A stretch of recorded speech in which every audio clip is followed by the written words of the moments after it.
दोस्त जिंदगी में दो तरह के होते हैं। एक वो जो वादा करते हैं और उनको निभाते भी हैं, और दूसरे वो जो वादे करते हैं पर निभाते कभी नहीं, जो रहते तो एक ही शहर में हैं, लेकिन अपने काम में इतने बिजी रहते थे कि एक दूसरे से मिलने का टाइम ही नहीं मिलता। कॉलेज खत्म करने के करीबन 3 साल के बाद तीनों ने रीयूनियन प्लान किया कसौल में, हिमाचल का एक छोटा सा टूरिस्ट डेस्टिनेशन जो पिछले कुछ सालों में बहुत मशहूर हुआ है। वहां उन्होंने ऑर्किड पार्क नाम की एक होटल में रूम बुक करवाए। रोहित और आयुष रात को ही ट्रेन से निकल गए और निखिल ऑफिस के काम में बिजी था, इसलिए ट्रेन निकलने के करीबन 1-1.5 घंटे के बाद बाई कार ही कसौल के लिए निकल गया। रोहित और आयुष के कसौल पहुंचने के करीबन 5-6 घंटे के बाद निखिल भी वहां पहुंचा। बातें करते करते कब टाइम निकला पता ही नहीं चला। उन्होंने रात करीबन 11 बजे डिनर का ऑर्डर दिया और इस बीच निखिल ने लाइट बंद करी और मोमबत्तियां जलाकर अपने बैग से प्लानचेट बोर्ड निकाला। तीनों दोस्तों को कॉलेज के दिनों से ही मानो इसका नशा हो गया था।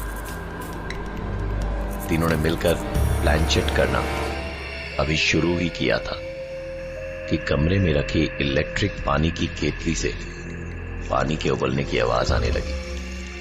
रोहित ने उठकर पानी की केतली के ढक्कन को जैसे ही उठाया, वो आवाज बंद हो गई और उसके पीछे से तभी एक आवाज आई। ये सारी आवाजें रोहित के साथ साथ निखिल और आयुष भी सुन पा रहे थे। ये तभी डोरबेल की आवाज ने मानो तीनों के बदन के वजन को आधा कर दिया हो। रोहित ने हिम्मत का दरवाजा खोला तो वहां रूम सर्विस खाना लिए खड़ा था। तीनों की सांसों में सांस आई। रोहित ने रूम सर्विस वाले से खाना टेबल पर रखने को कहा और उसके वहां से जाते ही दोस्तों को आवाज लगाई और कहा, चल यार खाना खा लेते हैं, रात काफी हो गई है। तभी एक आवाज आई, खाना ही खाना था तो मुझे यहाँ क्या तमाशा देखने को बुलाया?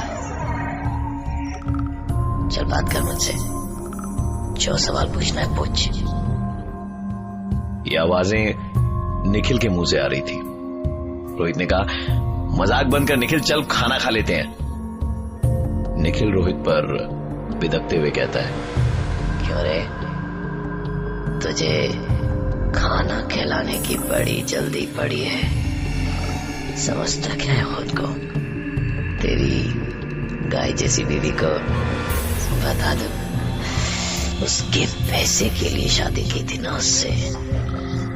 और गांव वाले फ्लैट का इस्तेमाल तो कब, कैसे और किसके साथ करता है बता दूं तेरी बीवी को। मूनलाइट होटल, कमरा नंबर 303, ऊटी रिजॉर्ट। बोलना, बोलता क्यों नहीं है? कि तभी रोहित का फोन बज उठा। निखिल ने कहा, देख, मूनलाइट होटल, कमरा नंबर 303 वाली ने अपनी फोटोग्राफ्स भेजी है, देख देख देख। निखिल ने जो कुछ भी कहा वो रोहित की जिंदगी का एक ऐसा सच था जो सिर्फ रोहित को ही मालूम था।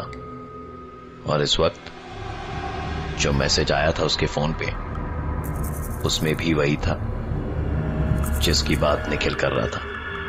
पर आयुष को लगा कि शायद दोनों दोस्त मिलकर उसको बेवकूफ बना रहे, इसलिए उसने कहा, चलो यार बहुत हुई तुम दोनों की नौटंकी, अब खाना खा लेते हैं। निखिल आयुष की तरफ पलटा और बोला, भिखारी, ये रोहित लड़कियां ताड़ता है तो आयुष तू तो जुआरी है, जुआरी।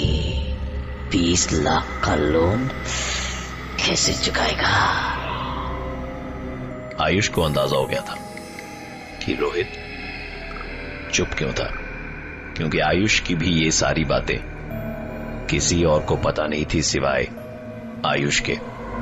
निखिल एक बार फिर बोल उठा, बताना रोहित को कि तू इस ट्रिप पर दोस्ती निभानी नहीं, उससे रुपए उधार मांगने आया है। आयुष को काटो तो खून नहीं, क्योंकि यहां इस ट्रिप पे वो इसी इरादे से आया था। अब निखिल ने अपनी तरफ इशारा करते हुए बोला, दिल तो कर रहा है रोहित कि इस निखिल की बातें तेरे अंदर घुस कर बताऊं, ताकि इस निखिल का चेहरा देख सकूं, लेकिन इसके अंदर मुझे अच्छा लग रहा है।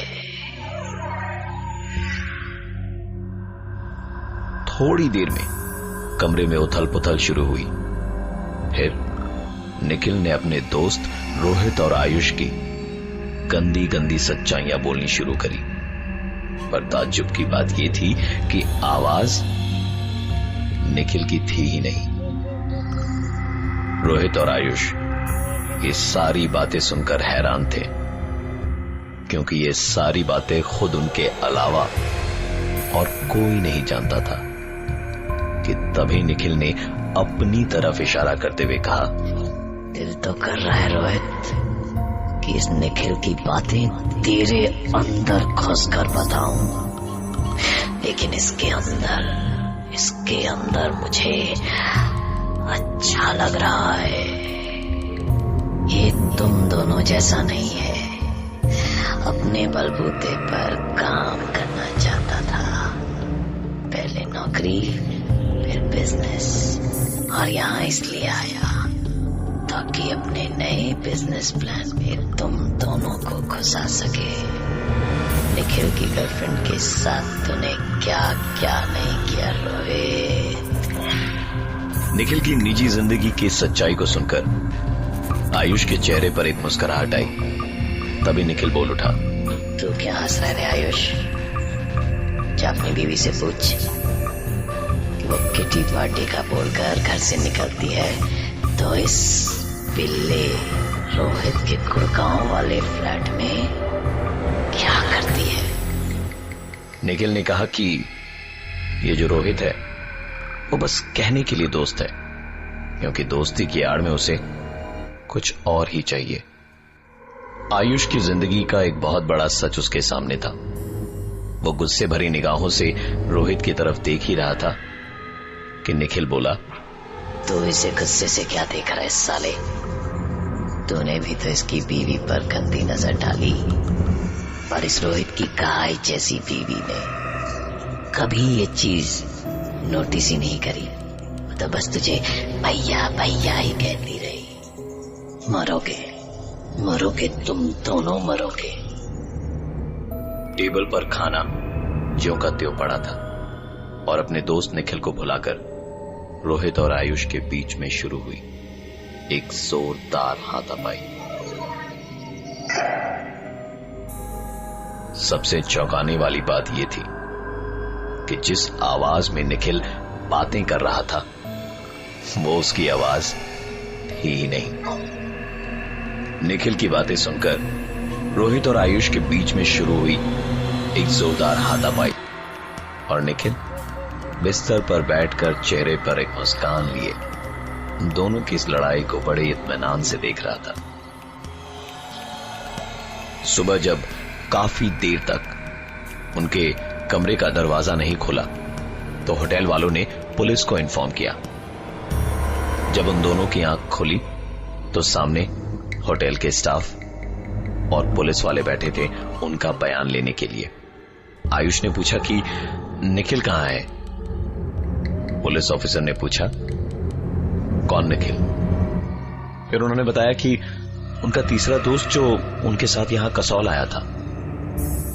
पुलिस ने होटल का रजिस्टर मंगवा के चेक करा, वहां सिर्फ रोहित और आयुष का नाम था। सीसीटीवी कैमरे की फुटेज में भी सिर्फ दो ही आदमी यानी रोहित और आयुष इस होटल के अंदर घुसते हुए नजर आए। पुलिस ऑफिसर ने दोनों से उनके दोस्त निखिल का हुलिया पूछा तो उन्होंने बताया करीबन 5 फीट 8 इंच हाइट होगी उसकी, रंग गोरा है, बाल घुंघराले, और कल रात जब वो हमारे साथ था उसने नीली रंग की शर्ट पहन रखी थी। पुलिस ने उन दोनों को एक तस्वीर दिखाई अपने मोबाइल पर और पूछा कि आपका दोस्त ऐसा दिखता था? तस्वीर देखकर दोनों के होश उड़ चुके थे। ये उनके दोस्त निखिल की ही तस्वीर थी। पुलिस ने बताया कि कल शाम कसौल आने के रास्ते में एक कार एक्सीडेंट में इस फोटो वाले लड़के की मौत हुई है और इसके पास से कपड़ों का एक बैग और प्लैंचेट वाला बोर्ड मिला। कल शाम अगर निखिल की मौत हो गई थी तो पूरी रात आयुष और रोहित के साथ कौन था? कुछ सवाल ऐसे जिसका जवाब ना आयुष के पास है और ना ही रोहित के पास। निखिल शायद उन दोस्तों में था जिसने मरने के बाद भी अपने दोस्तों से मिलने का वादा पूरा किया।